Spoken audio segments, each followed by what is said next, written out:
Excuse me ma'am. Yes ma'am हमारी कल maths की क्लास होगी? तो बात करते हैं बेटा, भी करते हैं। Okay ma'am. बच्चों क्वेश्चन में आपको बोला हुआ है कि रिलेशन दिया है फ़ारेनहाइट और सेल्सियस की इक्वेशन का। आपसे बोला है कि पहले पार्ट में कि इसका ग्राफ बनाओ। ग्राफ बनाओ सेल्सियस को एक्स एक्सिस में और फ़ारेनहाइट को वाई एक्सिस पे मार्क। ठीक है, ये एनसीईआरटी का क्वेश्चन है 4.3 का ये क्वेश्चन। तो जब उसने खुद ही बोल दिया कि सेल्सियस को आपको एक्स एक्सिस लेना है, फ़ारेनहाइट को वाई एक्सिस लेना है, जबकि आप ग्राफ बनाएंगे तो उसमें आप एक्स एक्सिस की जगह पे सेल्सियस लिखेंगे सी और सी डैश, फ़ारेनहाइट लिखेंगे वाई एक्सिस की जगह पे एफ और एफ डैश, बीच में ओरिजिन रहेगा। तो जाहिर सी बात है कुछ सॉल्यूशंस भी सी और एफ की फॉर्म में ही आएंगे। अब उसने बोल दिया कि इसको एक्स मानना है, इसको वाई मानना है, तो आप सी की जगह पे 2-3 वैल्यूज डाल दो, वाई की वैल्यू और एफ की वैल्यू आ जाएगी। सी की जगह पे 0 पुट किया तो एफ आ गया 32। फिर फ्रैक्शन है 9/5 है, तो मैंने जानबूझ के सी की जगह पे ऐसा नंबर पुट किया कि फ्रैक्शन कट जाए, 5 कट गया, वैल्यू आ गई 40। फिर सी की जगह -5 डाल दिया, आप 10 भी डाल सकते हो, टेंशन नहीं है, 20 भी डाल सकते हो, जितना नंबर डालोगे उतना कोई ना कोई आंसर आ जाएगा, बस 5 कट जाए ऐसा नंबर डालना। 3 सॉल्यूशन आ गए। अब सॉल्यूशन ऐसे आए हैं 23, 41, 32 नंबर जैसे आए, तो आपने क्या किया 10 का एक्सक्लूड किया, 0 के बाद 10, 20, 50 या नेगेटिव में -10, -20। स्केल आपका बन जाएगा x axis is equal to 1 centimetre में 10 डिग्री का गैप लिया।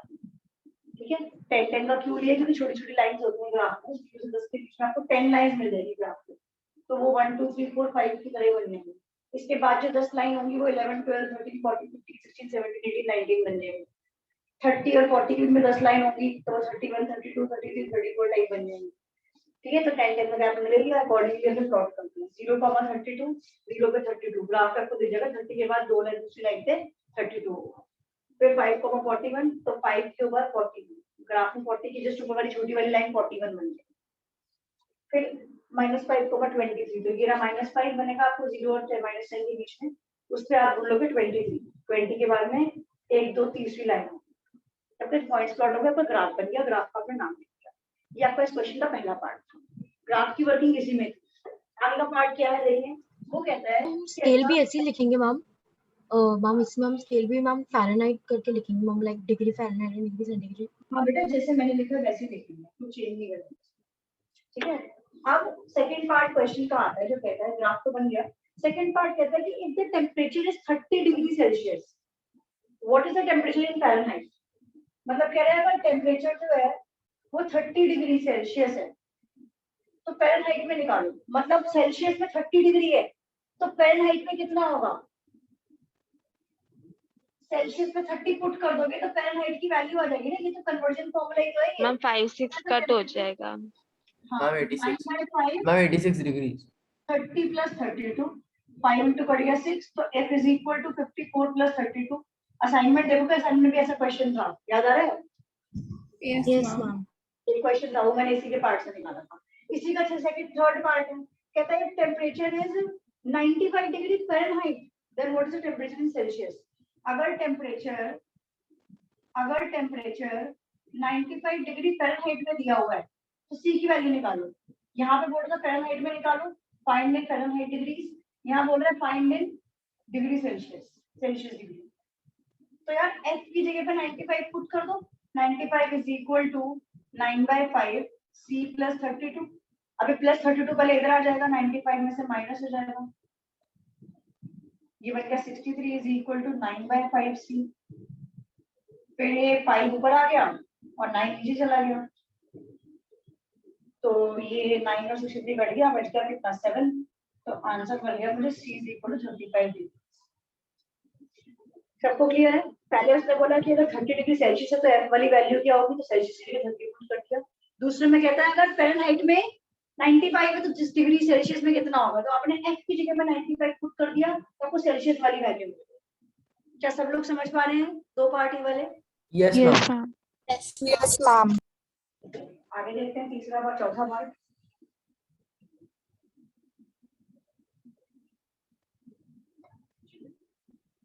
फोर्थ पार्ट में क्या है, फोर्थ पार्ट में कहता है कि if the temperature is 0 degree Celsius what is the temperature in Fahrenheit. ऐसे ही हो गया, कहता है टेंपरेचर इज 0 डिग्री सेल्सियस तो find the temperature in f। मतलब वो कह रहा है कि फ़ारेनहाइट में निकालो, बट सेल्सियस में 0 है तो यार इसी में 9/5 इंटू 0 प्लस 32 हो जाएगा। ये एफ की वैल्यू आ जाएगी 0 प्लस 32। फ़ारेनहाइट बन गया 32 डिग्री। क्या सब लोग समझ पा रहे हैं? आप जल्दी जवाब दें। Yes, ma'am. Yes ma'am. या इसका तो हमने Yes, सॉल्यूशन भी ma'am. निकाला था। निकालो। और इसी पार्ट में दो स्टेटमेंट दी हुई है फुल स्टॉप के बाद कि also if temperature is 0 degree Fahrenheit then find in Celsius. इसी में बोल रहा है कि अच्छा इफ टेम्परेचर फ़ारेनहाइट में 0 डिग्री है तो find in Celsius, degree Celsius. तो यानी कि अब आप एफ की जगह पे 0 डिग्री डाल दो तो 9/5 C प्लस 32 को इधर भेज दो। Ma'am, I minus didn't 32. understood from the second part. Okay. Then minus 32 into 5/9 is equal to C. बेटा क्लास में प्रेजेंट भी होते हो? I'm just Yes, curious. ma'am. मतलब कभी कभी होता है कि आप मिस कर जाते हो फिर आप एकदम से एंड में आके बोलते हो कि मैम मुझे शुरू समझ नहीं आया। अगर ऐसा No, करते ma'am, हो मैं क्लास में थी बट समझ नहीं आया। तो minus 32 into 5 करेंगे तो कितना आ जाएगा? minus 160. मैम ये तो पॉइंट में आ रहा है। minus 160 आ रहा है, पहले ये बताओ। Yes ma'am. Yes ma'am. मतलब पॉइंट में नहीं छोड़ते हैं, फ्रैक्शन में छोड़ देते हैं। Okay, ma'am. 160 डिग्री बाय 9 इतने में छोड़ 160/9 डिग्री का। अच्छा पूरे पे डिग्री लगा दो, खत्म बात।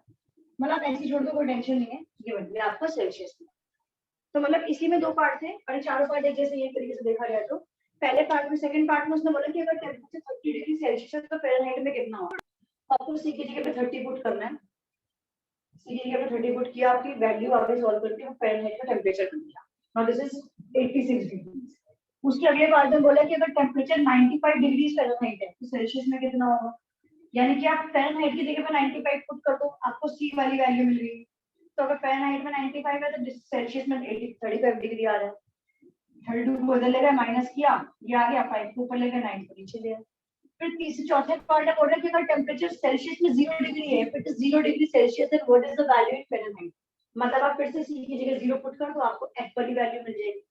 और इसी को बोलते हैं कि अच्छा अगर 0 डिग्री फ़ारेनहाइट है तो फिर सेल्सियस कितना होगा। यानी कि आप एफ की जगह 0 पुट कर दो, आपको सी मिल जाएगी। अलग अलग टेम्परेचर तो दिए हैं मैम फिर यही मैम ये मैम इस क्वेश्चन में मैम इक्वेशन भी यही है, मैम इक्वेशन की वैल्यू भी यही है। मतलब इक्वेशन की वैल्यू मतलब मैम मींस लाइक सेल्सियस पूछा है, सो मैम सेल्सियस हमने 32 है तो मैम सेल्सियस की जगह हम 32 रख देते हैं, मैम फ़ारेनहाइट की जगह 9/5 रख देते हैं। 95 क्या 9/5 बेटा ये तो क्वेश्चन में दिया हुआ है ना फॉर्मूला, ये तो फॉर्मूला है। ये मैंने पहले से थोड़ी लिखा है। मैंने तो एफ और सी की जगह पे उनकी वैल्यूज पुट कर रही हूँ बार-बार जो क्वेश्चन में दिया है। Okay okay yes ma'am understood. तो सी की जगह वैल्यू पुट कर दी है, तो क्वेश्चन में पहले से दी हुई है, इनको थोड़ी अलग से पुट कर रहा है। क्या सब लोगों को क्लियर है यहाँ तक कि 4 पार्ट समझ में आ रहा है बच्चों? 3 part? Yes, ma'am. Ma'am Yes, understood. Yes ma'am. Understood. जी वेरी गुड। नोट करें बच्चों, नोट करें, भी एक पार्ट बचा है। मैम ये जो फॉर्मूला है मैम, ये हमें टेस्ट में भी गिवन होगा? हाँ बेटा हाँ, ये टेस्ट में गिवन होगा, एक क्वेश्चन में गिवन होगा जब भी आपको आएगा।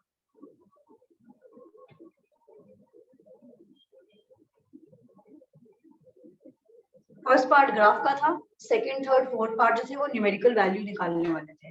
तो कई बार ये क्वेश्चन ग्राफ में ना आकर के 1 मार्कर में वैल्यूज वाला भी आता है, जैसे मैंने असाइनमेंट में दिया हुआ था। फर्स्ट सेकंड पार्ट है, मैंने असाइनमेंट में दिया हुआ था। तो ऐसे 1 मार्क में भी आ सकता है कि फॉर्मूला दे देगा और बोल देगा कि अच्छा डिग्री सेल्सियस में जो है वो 85 डिग्री है तो फ़ारेनहाइट पे कितना होगा, तो आपको वैल्यू पुट करके निकालना होगा। ग्राफ बोलेगा तो ग्राफ भी बनाने को दे सकता है, डिपेंड करता है। 1 मार्कर होगा तो कोई एक पार्ट दे देगा, 3 नंबर का होगा तो हो सकता है सिर्फ 2 ही पार्ट दे दे, खाली ग्राफ मैम और आप एक थोड़ा सा जूम कर सकते हो? जूम। एक मिनट,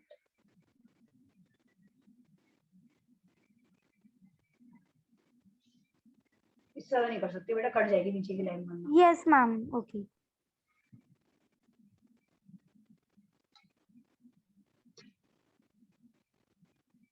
मैम अभी इसका एक और पार्ट है ना? हाँ एक पार्ट और है, वो भी करेंगे अभी।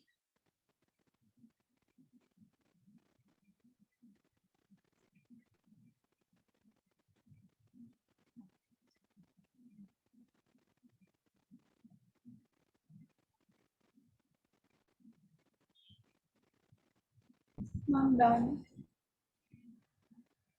बोलो बेटा क्या डाउट है? Ma'am done. डन बोला, ओह सॉरी। हाँ वेट कर देना मैं।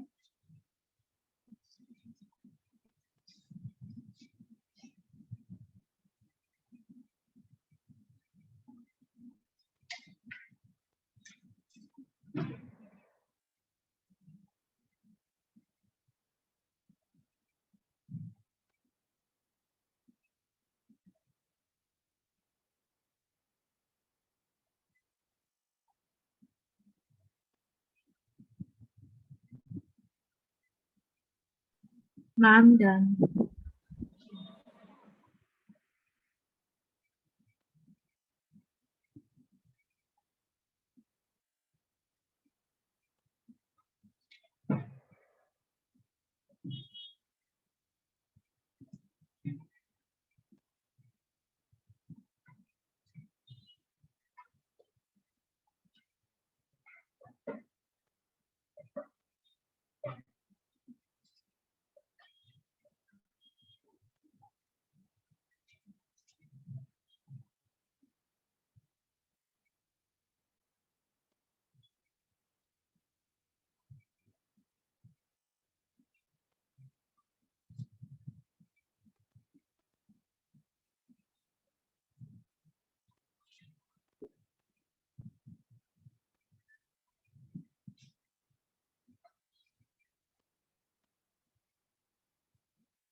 Ma'am, done.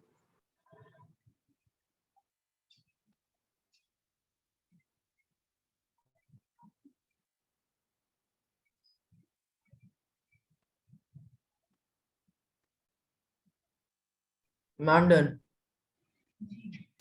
Ma'am, done.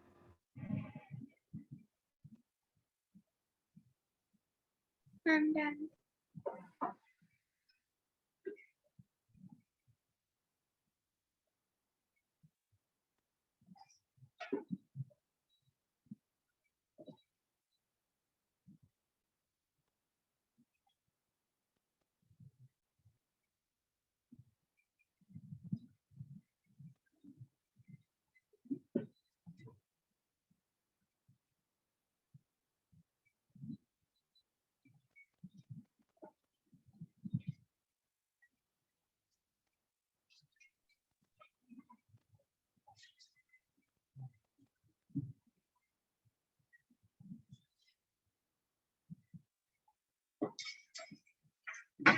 बच्चों सबका हो गया है, बड़े आगे बढ़े। Yes, ma'am. Yes, ma'am. Yes, ma'am. Yes, ma'am.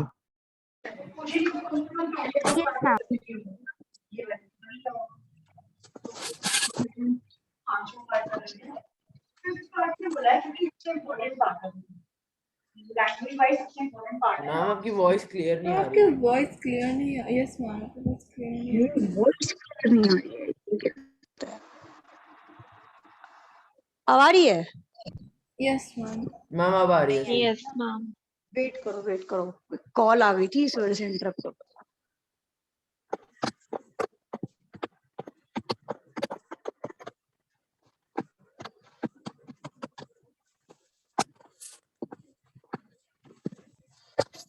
बच्चों अब आ रही है voice? Yes ma'am. Yes ma'am आ रही है। ठीक है।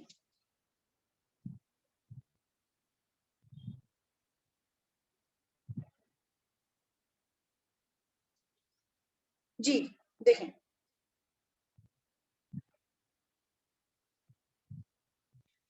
जो फिफ्थ पार्ट है जिसमें बोला है कि is there a temperature which is numerically the same in both Fahrenheit and Celsius? Is there any temperature which is numerically same in both Fahrenheit and Celsius? Language को समझे, कह रहे हैं कि ऐसा कोई टेम्परेचर एग्जिस्ट करता है जहां फ़ारेनहाइट और सेल्सियस दोनों की वैल्यू सेम। मतलब वो कह रहा है कि अगर फ़ारेनहाइट और सेल्सियस सेम हो तो क्या ऐसा कोई टेम्परेचर है? बात समझ पा रहे हैं, लैंग्वेज समझ पा रहे हैं? कह रहा है कि ऐसा कोई टेम्परेचर एग्जिस्ट करता है जिसमें एफ और सी की वैल्यू सेम आई हो। मतलब अगर एफ सी से तो सी भी सी सारा सॉल्व करके, अभी तक तो क्या हो रहा है कि आप एक वैल्यू पुट कर रहे हो, दूसरे का आंसर आ रहा है, जीरो डाल रहे हो, कुछ आ रहा है। कह रहा है कोई ऐसी भी वैल्यू एग्जिस्ट करती है कि अगर कुछ पुट करो तो वो भी वही आ जाए, मतलब अगर यहाँ 10 डिग्री डालो तो फिर एफ का आंसर भी 10 डिग्री आ जाए, या अगर टेम्परेचर को 50 डिग्री सेल्सियस डालो तो फ़ारेनहाइट भी सॉल्व करके 50 आ जाए। तो ये पूछ रहा है क्या ऐसी कोई वैल्यू है, तो हम मान लेते हैं कि चलो ऐसी कोई वैल्यू है, लेट से के, हम मान लेते हैं कि let f is equal to C is equal to K, assume कर लिया हमने कि दोनों बराबर हैं, तो कोशिश करते हैं सॉल्व करने की, दोनों की जगह पे k पुट कर देते हैं, k is equal to 9/5 k plus 32। अब क्या होगा कि आप जो है इस 32 को इधर ले आओ, माइनस में मिल जाएगा, और इस k को उधर ले जाओ, 9/5 k माइनस के, सब एक तरफ हो गया, इनका एलसीएम है 9k minus 5k minus 32, minus 32 और ये 5 ऊपर आ गया into 5 is equal to 9k minus 5k is 4k, तो ये बन रहा है माइनस 32 इंटू 5 अपॉन 4, 4 इंटू 8 होता है, तो बच गया माइनस 8 इंटू 5, तो k की वैल्यू आ रही है माइनस 40 डिग्री, k की वैल्यू आ रही है माइनस 40 डिग्री, यानी कि माइनस 40 डिग्री एक ऐसी वैल्यू है जिसको अगर आप सी की जगह पुट करते हो ना माइनस 40, एफ भी सॉल्व करके माइनस 40 आएगा, अगर आप एफ की जगह पुट करोगे तो सी भी सॉल्व करके माइनस 40 आएगा। मैं वेरीफाई भी करा देती हूँ, बीच में कोई नहीं बोलेगा, मैं वेरीफाई करा देती हूँ। उसने बोला कि ऐसा टेम्परेचर बताओ जिसमें फ़ारेनहाइट और सेल्सियस दोनों सेम सेम है, तो मैंने मान लिया कि दोनों सेम है, दोनों सेम है, दोनों की वैल्यू के मान ली, दोनों की वैल्यू के मान ली, तो अब क्या होगा कि सॉल्व करने पे के की वैल्यू आ रही है माइनस 40 डिग्री। क्या यहाँ तक सबको क्लियर है? पहले जवाब दो। Yes, ma'am. Yes, ma'am. चलो पहले एक काम कर लो, पहले रिजॉइन कर लो सब लोग, पहले रिजॉइन कर लो, फिर आगे का पढ़ाती हूँ।